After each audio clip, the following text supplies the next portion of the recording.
Я вас приветствую любовью Иисуса Христа.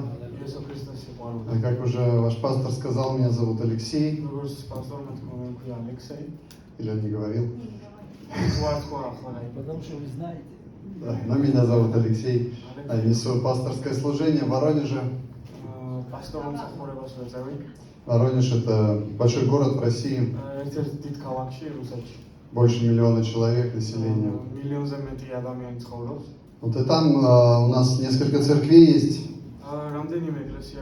И вот одна из церквей называется Дом Хлеба, это вот наша церковь.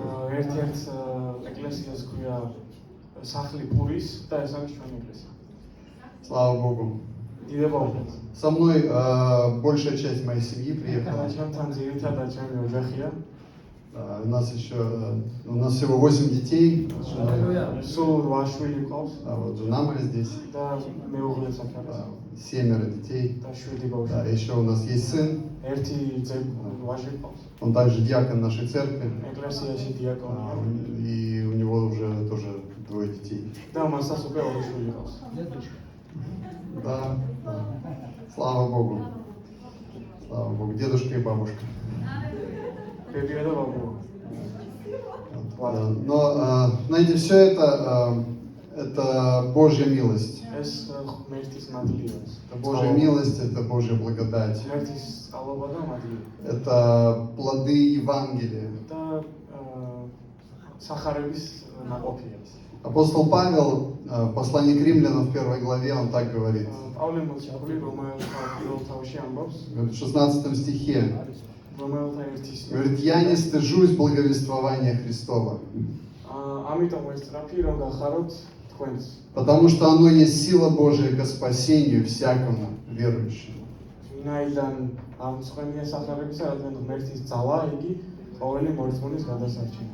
Евангелие Иисуса Христа. Оно есть сила Божья, которая способна воскрешать мертвых. Я когда-то был мертв. Мертв по моим грехам. Но Бог воскресил меня Евангелием Иисуса Христа. Слава Богу. Апостол Павел когда-то не был апостолом Павлом. Он был Савлом, был гонителем церкви. Он тоже был мертвым. Но Бог воскресил его через Евангелие Иисуса Христа, которое он слышал. И хотя он отвергал это Евангелие, но это Евангелие преследовало его. Аллилуйя. И однажды оно его настигло. Там где-то на дороге. Слава Богу. Однажды Евангелие настигло меня тоже. На моих путях. Хотя я тоже не принимал Евангелие. Когда я его впервые услышал, для меня это было что-то непонятное. То, что мне не нравилось. Потому что Евангелие говорило, ты неправильно живешь. Так нельзя жить. А я говорил, а я хочу так жить. И я противостоял Евангелию. Но Евангелие настигло меня. Слава Иисусу. Оно есть сила Божья. Оно сильно спасти всякого человека. И доброго, и злого. Потому что Бог возлюбил всех. Бог силен спасти каждого. Мы знаем, есть одно условие. Нужно уверовать в Евангелие. Павел говорит, оно ко спасению всякому верующему.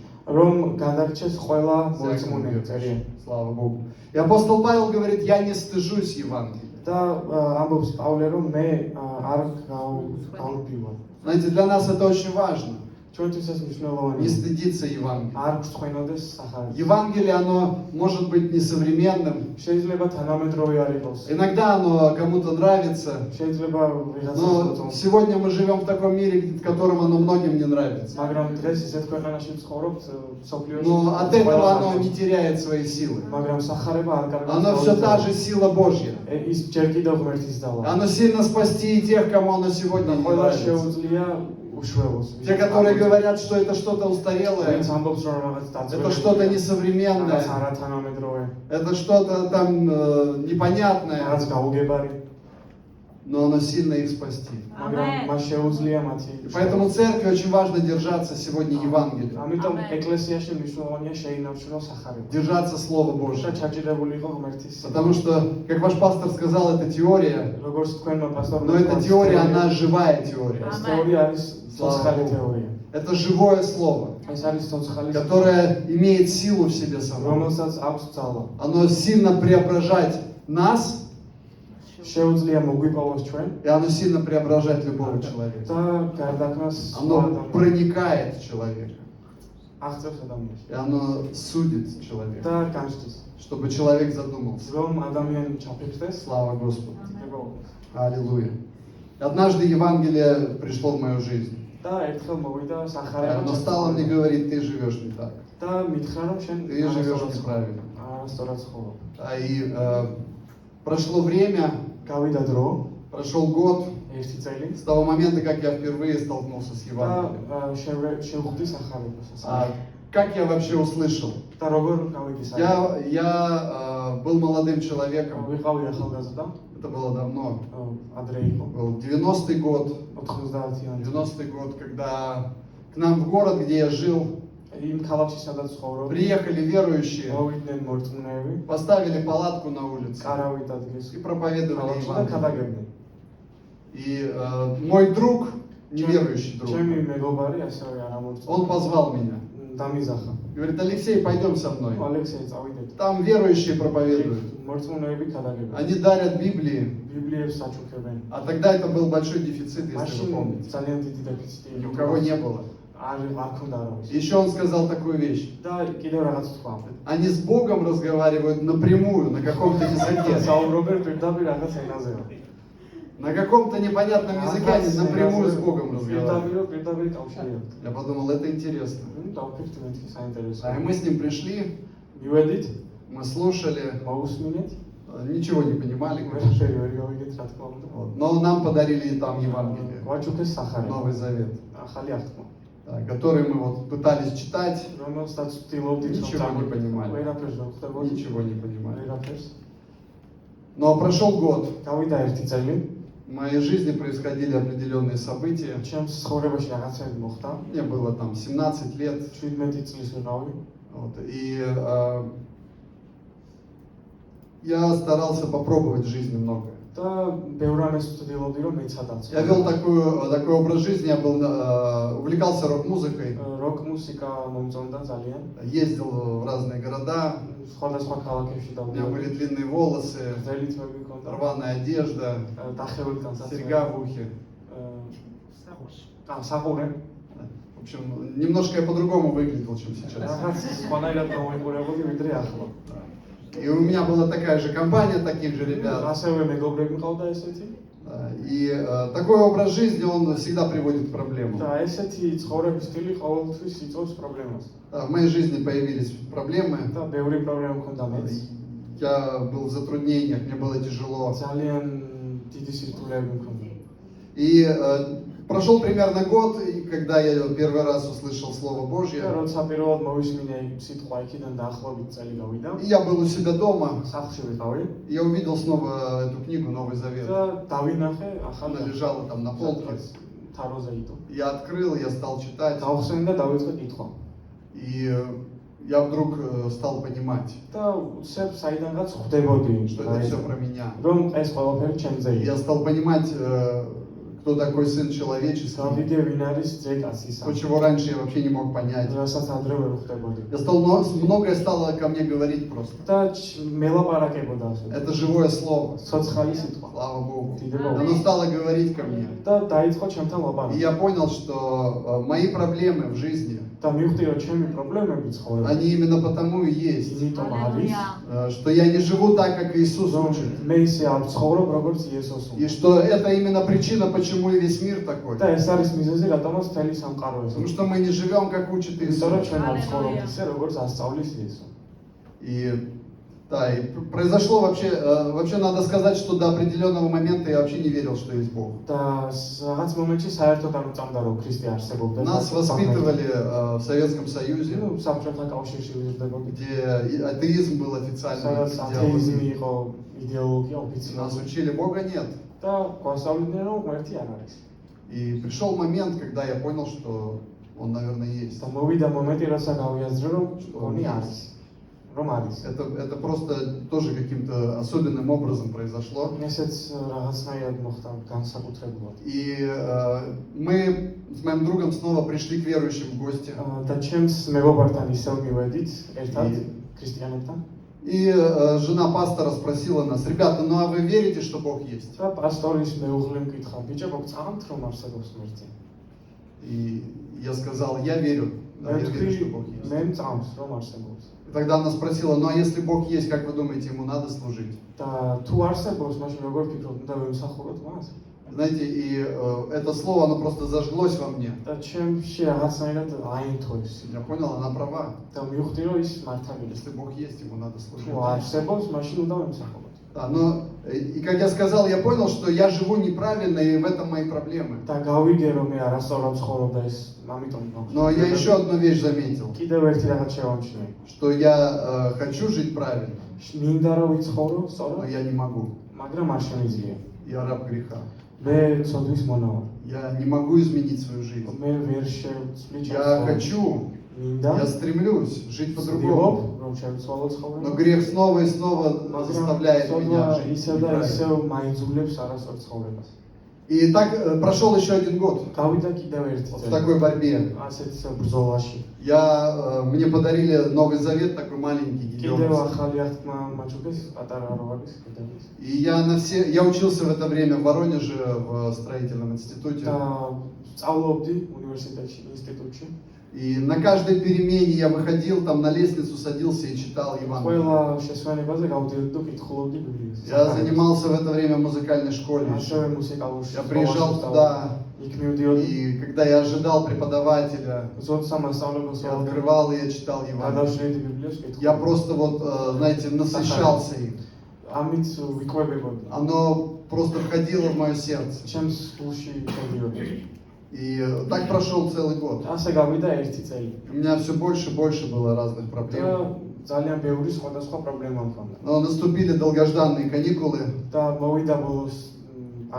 Я снова приехал в свой город и увидел объявление. Открытое богослужение. И я туда пришел. Это снова были мои знакомые верующие. И я стал просто теперь на все собрания ходить. До этого я не понимал. Знаете, когда меня звали: приходи к нам в воскресенье на собрание, я не понял, что мне там делать. Зачем мне туда идти? Но теперь я понимал, что мне нужно туда идти. Я хочу, чтобы моя жизнь изменилась. Мне нужно быть там. И я стал ходить на все собрания. И имел общение. И в конце концов, 19 августа 1992 года, это у нас праздник Преображения Господня. И было тоже собрание в клубе. Такая евангелизация. Там снова был призыв к покаянию. Я до этого уже дважды каялся. И я снова подошел к пастору и снова молился, каялся, исповедовался. И с этого момента жизнь моя изменилась. Слава Богу. Я всегда говорю, с третьего раза сработало. Слава Богу. Господь, Он... Знаете, мы иногда, когда человек приходит первый раз и кается, и мы ждем чего-то, но иногда что-то не происходит. Но это хорошо, что человек делает этот шаг. Знаете, вот я понимаю, что на первый раз, когда я каялся, я сам не понимал еще, что я делаю. Я понимал, чего я хочу, но я не понимал, что я делаю. Но постепенно пришло это осознание. Осознание, что Бог, Он живой. Что Господь, Он может исцелить, Он может изменить. Слава Богу. Это была среда, когда я покаялся. И потом в субботу за меня молились за духовное крещение. Я получил духовное крещение. И теперь я получил силу. Слава Богу. И я стал молиться Духом. И наполняться силой от Духа. И моя жизнь пошла совсем теперь в другую сторону. И теперь я смог жить правильно. Слава Богу. Потому что Бог изменил мое внутреннее. Он изменил мое сердце. Дал мне новое сердце. И, знаете, не сразу все изменилось. Я сразу получил свободу от греха. Но Бог еще работал надо мной. Он уже до этого работал надо мной, потому что я читал Библию. Но теперь еще Он работал надо мной. И постепенно я перестал слушать рок-музыку. В какой-то момент просто Бог проговорил ко мне. Зачем музыка, если она не прославляет Бога? Хотя я очень любил рок-музыку. Я просто понял, что она пустая, она не приносит то, что нужно. И спустя какое-то время я очень полюбил христианскую музыку. Чтобы вы понимали, церковь, где я покаялся, там было очень много пожилых сестер. И они пели очень таким медленным голосом. Очень медленно пели все песни. И мне было очень трудно вообще вот с моими музыкальными вкусами. Но прошло где-то несколько месяцев, и я слушал одну христианскую кассету с такими песнями, и Дух Святой коснулся меня. Я понял, какие-то прекрасные песни, потому что они вдохновлены от Духа Святого. Слава Богу. Может быть, они не такие, как мне нравятся в музыкальном отношении, но они вдохновлены от Духа Святого. В этом их ценность. Слава Богу. И прошло время, я изменил мой стиль одежды. Много изменилось. И почти сразу Бог призвал меня свидетельствовать людям о Христе, своим знакомым. Я принял крещение осенью в холодной реке. Тогда так крестили. И стал трудиться в церкви в Воронеже. С братом, там, с моим другом Русланом, его тоже звали Руслан, он сейчас тоже пастор в Москве. Мы с ним вместе трудились, занимались молодежным служением, домашним. Это все Евангелие. Оно произвело этого. Слава Богу. Знаете, апостол Иоанн говорит в первом послании. 1:2. 1 Иоанна 1:2. Он говорит, ибо жизнь явилась. И мы видели и свидетельствуем, и возвещаем вам сию вечную жизнь, которая была у Отца и явилась нам.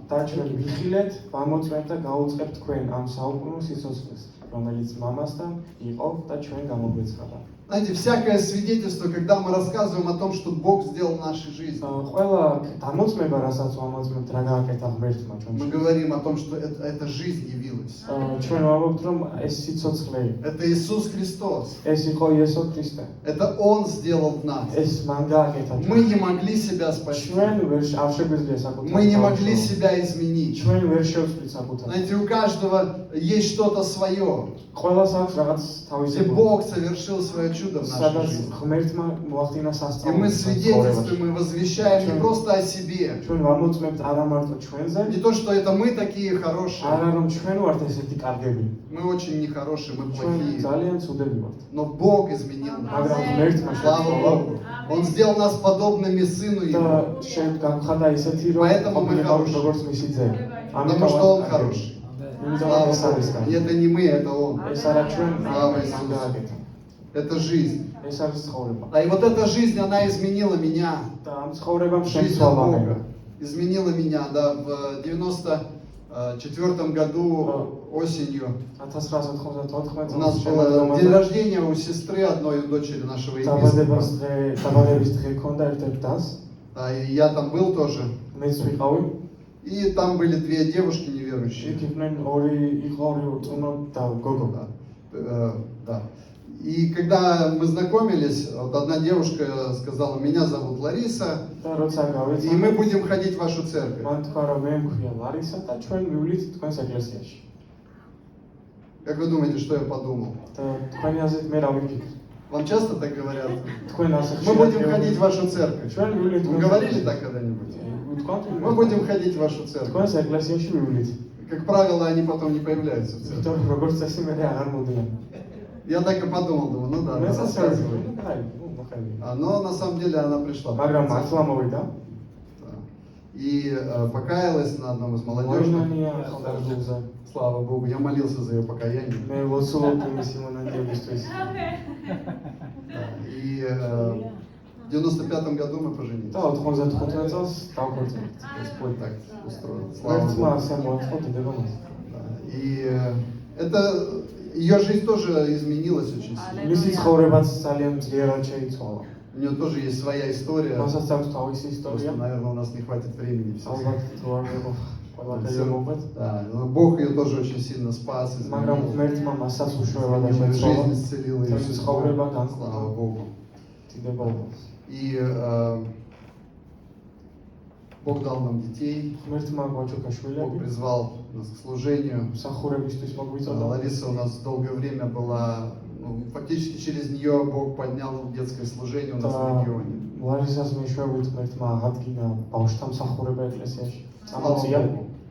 Слава Богу. Знаете, вот Иисус рассказывает одну притчу в Евангелии от Марка, о Матфея. მათეს სახარებაში ეს როგორება იგავს მე-13 თავში 13:31-32. 13:21-დან 32-მდე. Говорит, Царство Небесное подобно зерну горчичному, которое человек взял и посеял на поле своем. და უთხრა, ცათა სამეფო წააგავს დოგვის მარცვალს, რომელიც აიღო კაცმა და დათესა თავის ყანაში.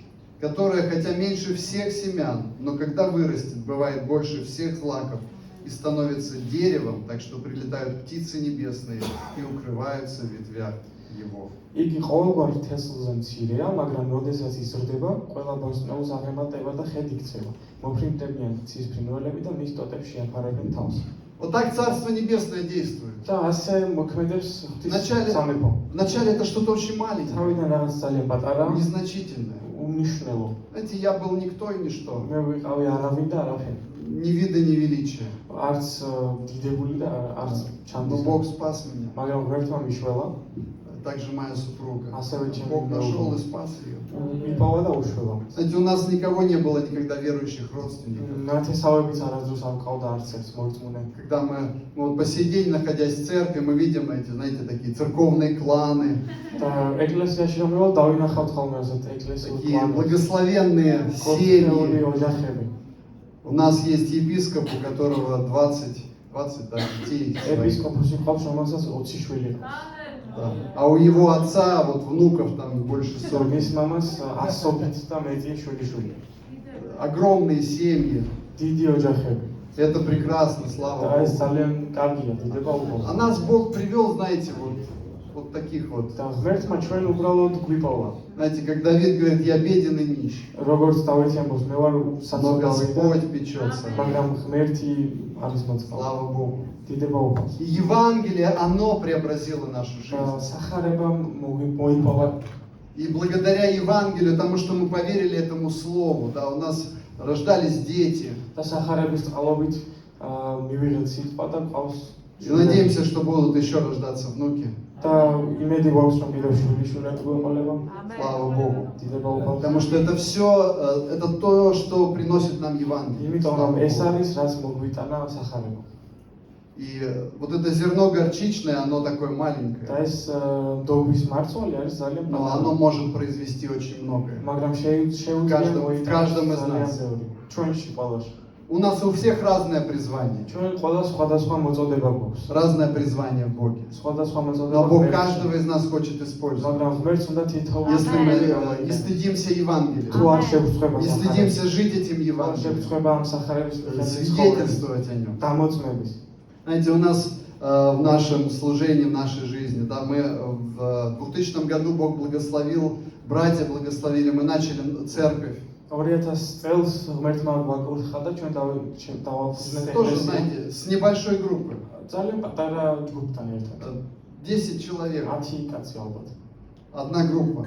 ერთი ჯგუფი. Такая домашняя группа. პატარა უჯრედული Да, ჯგუფი. сегодня у нас уже 6 таких групп. და დღეს უკვე 6 ესეთი ყავს. Есть, конечно, церкви, которые быстрее растут. არის ეკლესიები, Ну, у нас вот так растет.